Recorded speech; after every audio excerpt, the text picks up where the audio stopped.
ကျွန်တော်အခုဘူးတဘူးယူလာတယ်ဘူးကတော့တော်တော်ကြီးတယ်ရေမွေးဘူးပဲဒီဘူးတွေကရေမွေးကမြန်မာငွေ16သိန်းဝန်းကျင်တန်တယ်ဆိုတော့ဒီတဲကရေမွေးနဲ့သူ့ရဲ့ presentation ကတကယ်မြန်မာငွေ16သိန်းတန်ရလားဆိုတာကိုကျွန်တော်တို့တစ်ချက်အထဲကိုကြည့်ကြည့်အောင်အဲ့ဒါသူ့ရဲ့အပြင်ဘူးကျွန်တော်အထဲမှာဒီလိုမျိုးဘူးတဘူးပါတယ်ဗျကျွန်တော်ကတော့ဗျာဒီဘူးနဲ့တင်10သိန်းကျော်လောက်ကတော့ပေးကျင်သိဖြစ်သွားပြီလုံးဝဒီမှာဆိုလို့ရှိရင်လည်းဖုံးကြွလေးလောက်ထားတာမိုက်တယ်ပြီးတော့နည်းနည်းလေးပုံစံလေးကနန်းဆန်သလိုလိုဂျပန်ဆန်သလိုလိုပဲဗျကဲကျွန်တော်အထဲကိုတစ်ချက်ဖွင့်ကြည့်အောင်ဗျာ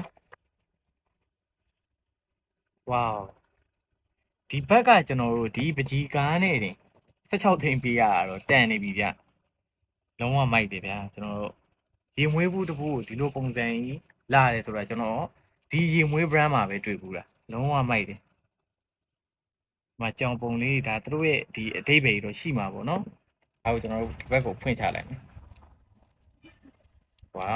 ခုချင်းကဘာတွေလဲတစ်ချက်ကြည့်အောင်အဲ့တော့ဒီကတော့သူ့ရဲ့အဓိကရေမွေးပလင်း50မီလီပါတယ်ဒီရောက်ကတော့ကျွန်တော်တို့10မီလီပါတယ်စုစုပေါင်း60မီလီပေါ့ကဲအဲ့တော့ဒီပလင်းအကြီးလေးကိုကျွန်တော်တစ်ချက်ထုတ်ကြည့်အောင်ဒီပလင်းကတစ်ခုတော့ရှိတယ်ကျွန်တော်ကသိတဲ့အတိုင်းပဲရေမွေးအရန်ကြိုက်ပြီဆိုလို့ချင်းဘယ်တော့တဲ့တော့ဒီမှာနည်းနည်းလေးအယောင်နေပါရတော့နည်းနည်းကျွတ်နေဒါfor 2လို့ပြောလို့ရအောင်ကျွန်တော်ဒီမှာဆိုလို့ရှိရင်လုံးဝထီးပုံစံလေး romantic ဆန်ဆန်လေးလုံးဝပကြီးပုံစံလေးထည့်ပေးထားတယ်လုံးဝ artistic ဖြစ်တယ်ဒီမှာဆိုလို့ရှိရင်ကျွန်တော်တို့လက်မှုပညာပုံစံလေးချုပ်ပေးထားတာတော်တော်မိုက်တယ်အဲ့တော့ကျွန်တော်တို့ဗျာရေမွေးကိုကစုတယ်ဆိုလို့ရှိရင်ကိုယ့်ရဲ့စင်မှာဒီလိုပလင်းလေးထောင်ထားလိုက်လုံးဝတကယ်လှမှာအဲ့တော့ဒါပေမဲ့ဒီပလင်းဒီခေါင်းရှိတယ်ဒီခေါင်းကကျွန်တော်ဒီပလင်းမှာပဲတက်လို့ရတာမဟုတ်ဘူးခီးပါတွေသွားမယ်အခုလိုကြီးဒီပလင်းအကြီးအသေးမလေးနဲ့ဝင်းပို့တယ်ဟိုဒီပလင်းကြီးကဒါလေးကိုယူလိုက်မယ်ဒါလေးကိုဒီလိုမျိုးလေးထည့်လိုက်မယ်ချစ်စီဟာပလင်းလေးဖြစ်သွားပြီဗျဟိုကျွန်တော်တို့ဒီမှာအဖုံးလေးတက်လိုက်